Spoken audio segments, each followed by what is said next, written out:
क्या आपके साथ कभी ऐसा हुआ है कि एग्जामिनेशन हॉल में आंसर लिखते वक्त आपको सब कुछ आता था, लेकिन टाइम नहीं था? आंखों के सामने आखिरी के जो 5 मिनट्स हैं, उसमें एक वार्निंग बेल बजता है और आपका दिल धड़कने लगता है। आपने जो कुछ लिखा लास्ट में, वो भी बेकार हैंड राइटिंग में लिखा, घिस घिस के लिखा।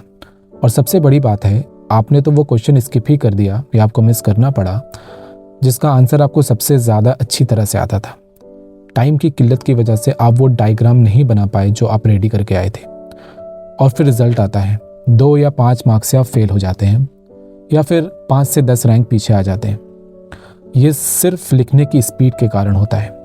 सोच कर देखिए, अगर आप 5 से 10 मिनट भी बचा पाते तो क्या होता? आप वो 10 या 20 मार्क्स का क्वेश्चन अटेम्प्ट कर लेते, आप अपना इंट्रोडक्शन अच्छे से लिख पाते किसी भी आंसर का, या आप एक बार सारे आंसर्स को रिवाइज कर लेते। सोचिए, एक एस्पिरेंट ने पेपर में 30 पेजेस लिखे हैं और दूसरे ने 50 लिखे। दोनों का नॉलेज लेवल तो सिमिलर होगा, लेकिन जो 50 पेज लिखने वाला ज़्यादा एक्सप्रेस कर पा रहा है, उसके आइडियाज़ एग्जामिनर तक ज़्यादा अच्छे से पहुंच पा रहे हैं। इसका रिजल्ट क्या होता है? उसे ज़्यादा मार्क्स आते हैं। हर साल हज़ारों बहुत ही टैलेंटेड कैंडिडेट्स, ब्रिलियंट स्टूडेंट्स अपनी राइटिंग स्पीड के चक्कर में पीछे रह जाते हैं। उनका नॉलेज, उनकी मेहनत सब उस फाइनल 3 घंटे की रेस में एक स्लो पेन के आगे हार जाता है। एज एन एस्पायरेंट या स्टूडेंट, आप भी अपनी पूरी पोटेंशियल को बस इसी एक स्किल गैप के कारण वेस्ट नहीं करना चाहोगे।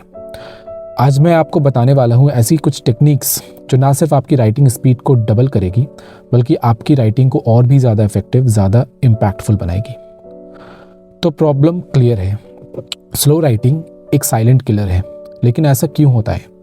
क्यों कोई स्टूडेंट 50 पेजेस 3 घंटे में लिख लेता है और कोई 25 या शायद 20 भी नहीं लिख पाता है?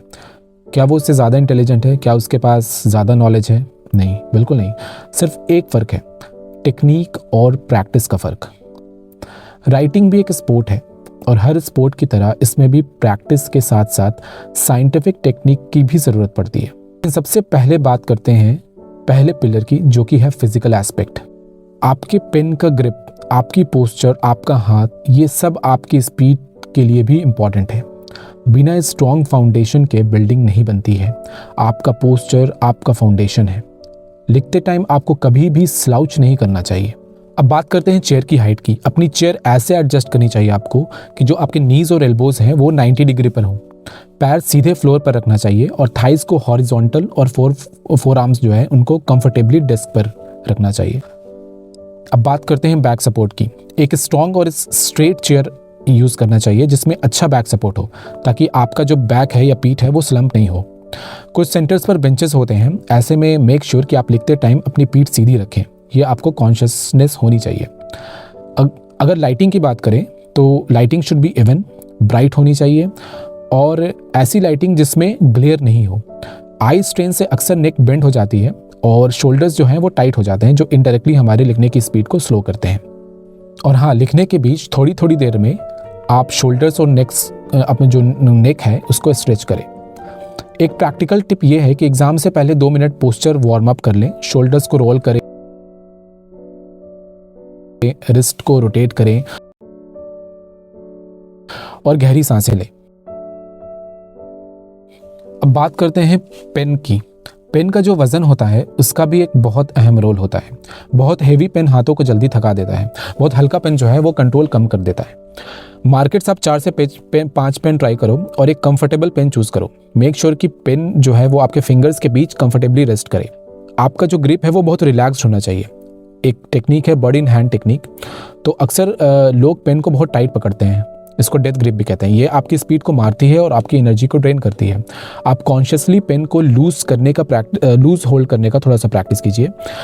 पेन आपके मिडिल फिंगर पर रेस्ट करना चाहिए। थंब और इंडेक्स फिंगर से लाइटली उसको पकड़िए और पाम के अंदर थोड़ा सा स्पेस हो। सोचिए जैसे आप छोटी सी चिड़िया पकड़ रहे हो, इतना फर्म कि वो उड़ नहीं जाए, लेकिन इतना टाइट भी नहीं कि उसे चोट लगे या फिर वो हर्ट हो। लिखते टाइम जो अक्सर आपके हाथ में दर्द होता है, उसका एक कॉमन रीज़न होता है पेन को बहुत टाइट पकड़ना। जब आप पेन टाइट नहीं बल्कि थोड़ा ढीला पकड़ते हैं तो रिलैक्स्ड ग्रिप से मसल स्ट्रेन थोड़ा कम होता है या नहीं होता है, और आप लंबे टाइम तक लिख सकते हैं बिना डिस्कम्फर्ट के।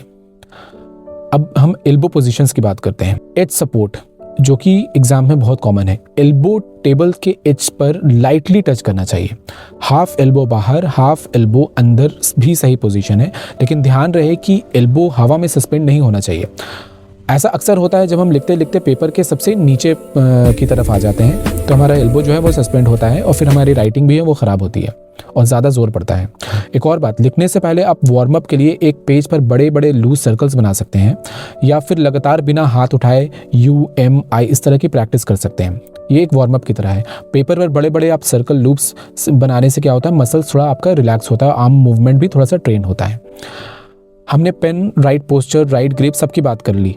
अब एक्चुअल राइटिंग की बात करते हैं। ये सेक्शन खास करके उन लोगों के लिए है जो UPSC या स्टेट PCS के लिए प्रिपेयर कर रहे हैं। अगर आपने आंसर राइटिंग बस शुरू की है तो एक ब्रेन डंप एक्सरसाइज है। आज से आप क्या करो कि 10 मिनट रोज एक पेपर लो और उसमें कोई भी टॉपिक बिल्कुल 10 मिनट तक लगातार लिखो, रुकना नहीं चाहिए। जो कुछ भी दिमाग में आए उसे आप लिखते जाइए। शुरुआत में शायद आपको ये थोड़ा सेंस नहीं बनेगा, लेकिन ये एक्सरसाइज आपके ब्रेन को ट्रेन करेगी कि उसे डायरेक्टली हाथ से कैसे कम्युनिकेट करना है। ये आपकी स्पीड की फाउंडेशन तैयार करेगी। आप कोई भी टॉपिक उठाकर आपके दिमाग में जो भी फ्लो आ रहा है, जो भी नॉलेज है, आप लिखते जाइए। 10 मिनट तक ऐसा कीजिए। अगला है, जब हम आर्किटेक्चर या आउटलाइनिंग तैयार करते हैं, सोचिए आप एक बिल्डिंग बनाने जा रहे हैं। क्या आप डायरेक्टली ब्रिक्स जोड़ना शुरू कर देंगे? बिल्कुल नहीं। आप पहले उस बिल्डिंग का ब्लूप्रिंट बनाएंगे। वैसे ही आंसर राइटिंग का ब्लूप्रिंट होता है उसका आउटलाइन। आप एग्जाम में क्वेश्चन पढ़ते ही फर्स्ट 2 to 3 मिनट्स उस आंसर का आउटलाइन बना लीजिए अपने दिमाग में, या फिर थोड़ा आप रफ वर्क भी कर सकते हैं। आप कौन से पॉइंट्स लिखोगे, हेडिंग्स क्या होगी, सब पॉइंट्स क्या होंगे, डायग्राम कौन सा आपको उसमें इंक्लूड करना है, सब कुछ। इसका फ़ायदा क्या होगा कि आपका दिमाग ब्लैंक नहीं होगा। आपको पता होगा कि अगला पॉइंट क्या लिखना है। फ्लो अच्छा होगा आपके आंसर्स स्ट्रक्चर्ड होंगे, जिससे एग्जामिनर को पढ़ने में आसानी होगी और आपकी जो स्पीड है वो भी इम्प्रूव करेगी। अब बात करते हैं एक ऐसे पिलर की जो सबसे ज़्यादा इम्पॉर्टेंट है। वो है जब आप डेलिब्रेट प्रैक्टिस और एंड्योरेंस बढ़ाते हो अपना। और ये एक ऐसा पिलर है जिसके बिना सारा पिलर बेकार है। सिर्फ रोज 10 पेज लिख लेने से कुछ नहीं होगा। आपको स्मार्ट और फेज्ड मैनर में प्रैक्टिस करनी होगी। पहले अपना टारगेट डिसाइड कर लीजिए। आप अगर आप UPSC एस्पायरेंट हैं या BPSC एस्पायरेंट है या कोई दूसरे स्टेट PCS में है, तो आपका टारगेट होना चाहिए 3 घंटे में 50 पेजेस लिखने का। क्योंकि मेंस का जो आंसर बुकलेट होता है उसमें 10 मार्कर्स के लिए 2 पेजेस दिए जाते हैं और 15 मार्कर के लिए वाले क्वेश्चन के लिए 3 पेजेस दिए जाते हैं और टोटल 20 सवाल होते हैं। तो 10 questions of 10 mark each and 10 questions of 15 mark each. अब बिल्कुल बेसिक से शुरू करते हैं। डेली रूटीन आपकी क्या होनी चाहिए? पहले 15 दिन आप स्पीड स्प्रिंट लगाइए। 15 मिनट के लिए 3 सेशंस लगाइए आंसर्स राइटिंग के।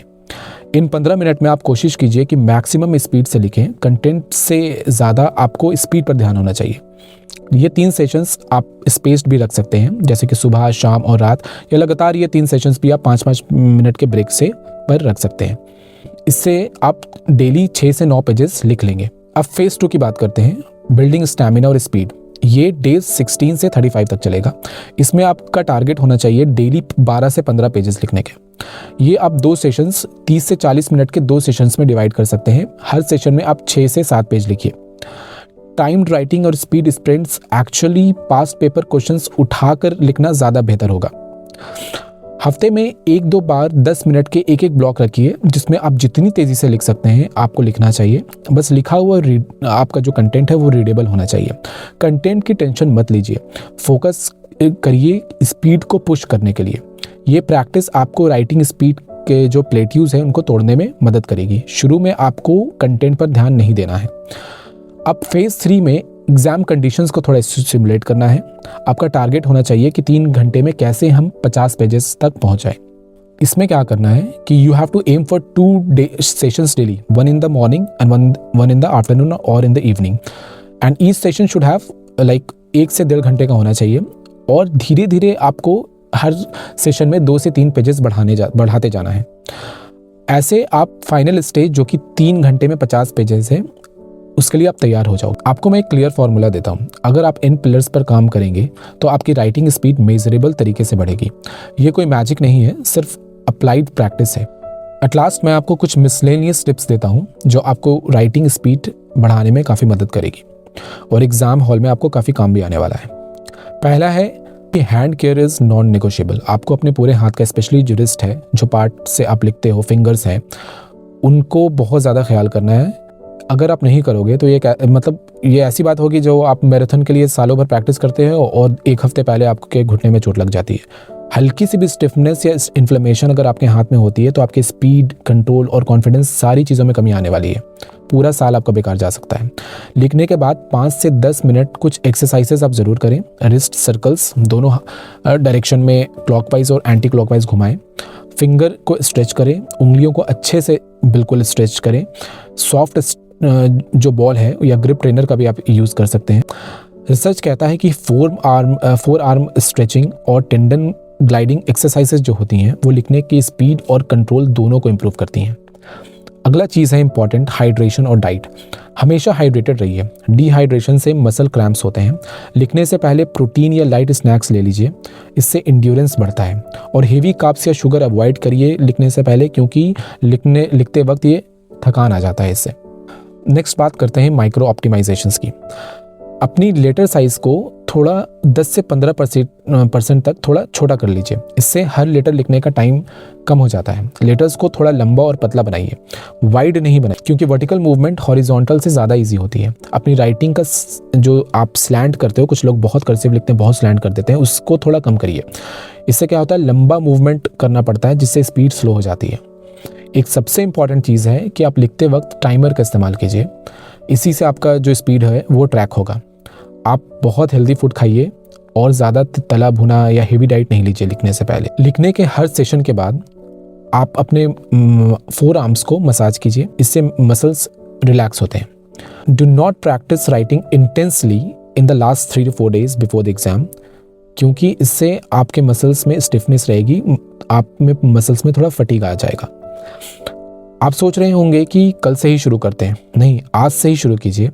अभी इस वीडियो के बाद एक पेन उठाइए और 5 मिनट का स्पीड स्प्रिंट लगाइए। आपको खुद पर गर्व होगा कि आपने एक्शन लिया। सिर्फ 2 दिन में ही आपको इंप्रूवमेंट दिखने लगेगा। Thanks for watching. All the best for your journey.